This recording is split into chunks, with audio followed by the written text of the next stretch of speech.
La possibilité d'ajouter aisément un réseau ASI à une machine existante peut présenter un très grand intérêt. C'est très simple, je vais vous montrer. Voici mon contrôleur actuel, un pupitre opérateur, c'est celui que je souhaite ajouter, ainsi que ce réseau ASI. Ici le module maître, un bloc d'entrée-sortie, un poste démarrage-arrêt et une colonne de signalisation. Voilà mon cahier des charges. Voyons d'abord la configuration matérielle elle-même, voici le contrôleur.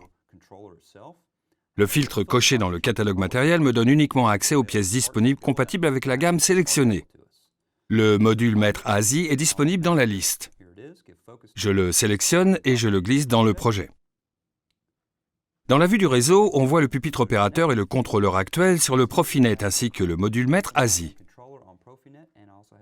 Et qu'en est-il des appareils de terrain pour le réseau ASI? Eh bien, je peux construire le réseau entier avec tous les appareils de terrain, y compris les paramètres, puis les enregistrer dans la bibliothèque globale pour les réutiliser ensuite dans tout projet comportant les mêmes types d'appareils de terrain. Donc, dans les bibliothèques globales, je prends le premier bloc d'entrée-sortie. Pour changer un paramètre, je le sélectionne, je clique à droite et je vais aux propriétés. Je vais changer son adresse en 19A ici. Je descends donc jusqu'à l'adresse 19A, parfait. Paramètre a été changé. Et la colonne de signalisation, je la glisse dans le projet. Et pour finir, je procède de façon identique pour le poste démarrage-arrêt. Voilà, bien. Et la mise en réseau. Il me suffit de cliquer sur l'une des interfaces et de tirer jusqu'au module maître. Puis de lâcher. Voilà pour le suivant. Vous voyez, tout comme Profibus et Profinet, la mise en réseau est très facile. Ainsi, la configuration matérielle et réseau est réalisée. En matière de programme, comment procéder? Tout d'abord, je sélectionne le module maître, le contrôleur lui-même, je vais dans Propriétés, sélectionne le memento de cadence. Je vais activer le memento de cadence puisque j'en aurai besoin plus tard pour rafraîchir une valeur. Je l'active et je choisis un octet à l'adresse 649. Voilà, j'ai la cadence et souligner la fréquence. Nous l'utiliserons plus tard pour nos variables. Revenons au bloc de programme. Je vais dans Ajouter un bloc, bloc d'organisation, c'est correct. Je clique sur OK. J'accepte le nom par défaut. Je vais créer un circuit de verrouillage avec un contact ouvert, un contact fermé et une bobine. Puis un autre contact ouvert et je ferme le circuit. Voilà, le programme est terminé, tout comme avec la configuration matérielle et les appareils de terrain dans la bibliothèque globale. Je peux avoir une base de données. Une fois que la structure de données souhaitée est créée, je l'enregistre dans la bibliothèque globale pour pouvoir la réutiliser et la modifier si nécessaire. Je vais dans Bibliothèque et je saisis Simple ASI Tags. Je les glisse dans les variables de la CPU. Les voici en vue détaillée. Je peux commencer à programmer. Je glisse Arrêter dans le contact fermé du programme, Démarrer dans le contact ouvert, puis Moteur 1 dans la bobine. J'appuie sur CTRL et je le ramène ici, et voilà le circuit de verrouillage démarrage-arrêt terminé. Et pour inclure une signalisation lumineuse, je vais créer quelques nouveaux réseaux. J'y place un contact ouvert ainsi qu'une bobine. Je vais au réseau 2 et je le copie et colle plusieurs fois pour créer 3 réseaux. Ensuite, je les sélectionne et je vais utiliser la bobine du moteur 1 dans le programme pour toute signalisation.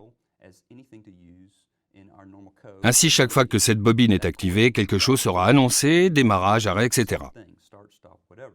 Je la saisis et je la glisse dans le programme, puis je saisis Start, Stop, qui correspond à ce poste démarrage-arrêt spécifique. Vous voyez, il comporte un voyant et s'il est haut, le voyant s'allume et s'il est bas, il s'éteint. Je saisis donc le mnémonique de notre poste démarrage-arrêt. Ensuite, je saisis le moteur 1, j'appuie sur CTRL et je le glisse vers le bas. Je fais ça 2 fois. Je vais maintenant programmer la colonne de signalisation. Je glisse la variable Machine Run sur cette bobine, puis Machine Stop sur la suivante. Toutefois, il me faut l'état inverse pour le voyant rouge. Pour cela, je change le contact en contact fermé. Voilà, j'ai tout le programme et la signalisation. Voyons maintenant les erreurs et diagnostics. Il me reste une ligne ici. Je saisis la variable Fault, qui est ce voyant rouge ici dans cette configuration particulière. Et je souhaite aussi le dynamiser pour signaler toute défaillance de la machine.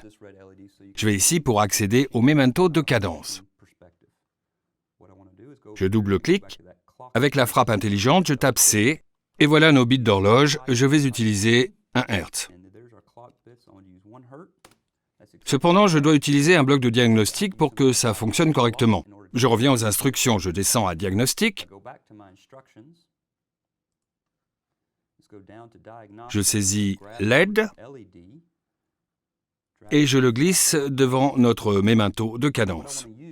Et je vais utiliser le contrôleur lui-même pour générer cette erreur. Du côté entrée, avec l'intellicence, je tape S. Voici le S7-1200. Je valide.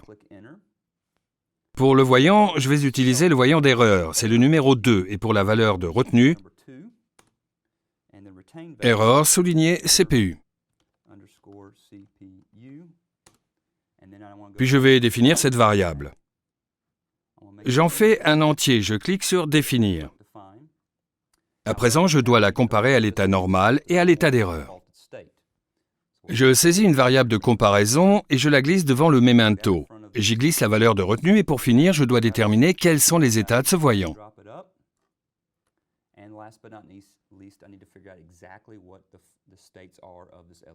Je reviens au bloc du voyant, je vais à Lire l'état, j'ouvre le menu d'aide. Le 1 correspond à éteint en permanence, c'est exactement ce qu'il me faut. Je le sélectionne et je copie la description. Je reviens aux variables, je double-clique dessus. Je trouve les constantes utilisateurs. Pour le nom, je colle la description que j'ai copiée, puis pour le type, ce sera un entier. Avec l'intellicence, il suffit de taper I, taper Entrée, puis 1 pour l'état. Ensuite, je partage l'écran et je trouve la valeur de comparaison dans le programme. La voilà. Je sélectionne cette valeur et je la glisse dedans. Voilà, le programme est terminé. Je sélectionne la CPU principale et je clique sur le bouton de téléchargement. La compilation va maintenant intégrer cette nouvelle configuration matérielle, à savoir le réseau ASI, et tous les appareils de terrain, ainsi que le nouveau programme et les diagnostics créés pour ce système particulier. Je peux maintenant cliquer sur le bouton « Charger ». Tout ce qui vient d'être créé et compilé pour ce réseau ASI est alors chargé dans la CPU. Une fois le chargement terminé, on voit des voyants verts et je clique sur « Terminer ». Vous voyez, le système est en marche et totalement fonctionnel. Voyons à présent si j'actionne le poste de démarrage arrêt. Tout fonctionne comme prévu, et si je crée une défaillance dans le réseau ASI, en fait, c'est l'entrée du poste de démarrage arrêt. Voilà, la logique d'erreur fonctionne correctement. Par ailleurs, ce pupitre opérateur dispose d'une assistance technique qui permet de télécharger gratuitement des plaques frontales et des blocs de fonctions de diagnostic ASI supplémentaires. Ici, si j'appuie sur « Démarrer les diagnostics ASI », je vois une erreur à l'adresse 5, c'est le poste de démarrage arrêt, une erreur de configuration matérielle, à savoir que le réseau ASI n'est pas branché. Et j'ai pu réaliser toute cette configuration matérielle et toute la programmation en quelques minutes seulement. C'est ça, l'ingénierie efficace.